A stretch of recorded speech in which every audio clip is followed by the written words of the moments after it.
Kabuliwala, a man of wonders. Read and enjoy.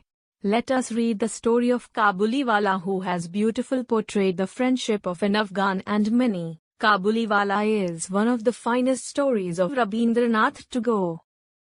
Kabuliwala, a peddler from Kabul, is the main character of this story, who becomes very fond of Minnie. She reminds him of his own little daughter whom he left in his home country. Thus, the story reflects a father's love for his daughter. It is this unconditional love that transcends all boundaries. My daughter Minnie, who is 5 years old, cannot live without talking. She has not wasted a minute in her life in silence.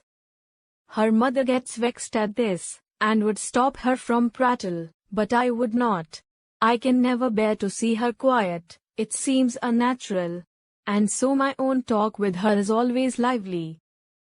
One morning when I was writing the 17th chapter of my new novel, she came in and putting her hand into mine asked many questions. Father, Ram Dayal, the doorkeeper, calls a crow, a crow. He doesn't know anything, does he? What do you think, father? Bhola says there is an elephant in the clouds, blowing water out of his trunk, and that is why it rains. Father, what is the relation between mother and you? Before I could answer any of these, she was sitting at my feet and drumming her knees.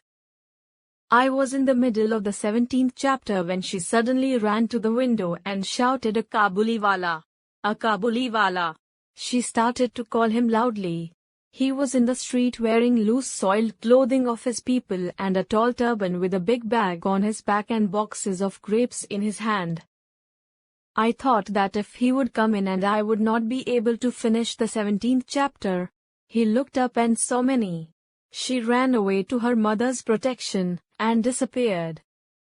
She had a blind belief that inside the bag, which the big man carried, were perhaps 2 or 3 children like herself.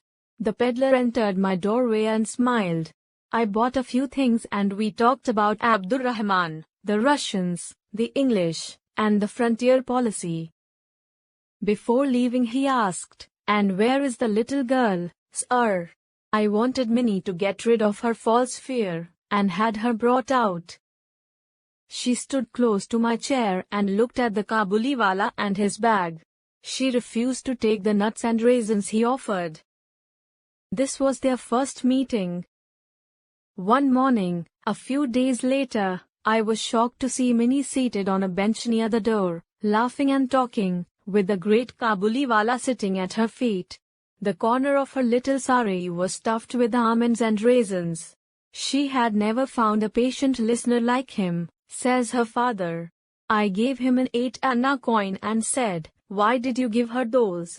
He accepted the money without demur, and put it in his pocket. When I returned an hour later, Minnie's mother was upset that she had accepted almonds and raisins from the Kabuliwala. She said, "Oh, Minnie, how could you take it from him?" I saved Minnie from an impending disaster and made a few inquiries. Now, Minnie and Kabuliwala became great friends. The Kabuliwala had overcome the child's fear by a judicious bribe of nuts and almonds. They would often share quaint jokes.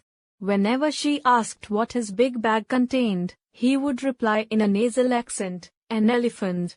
Minnie would look at his huge frame in all her dignity and burst out laughing. He would ask her, "Well, little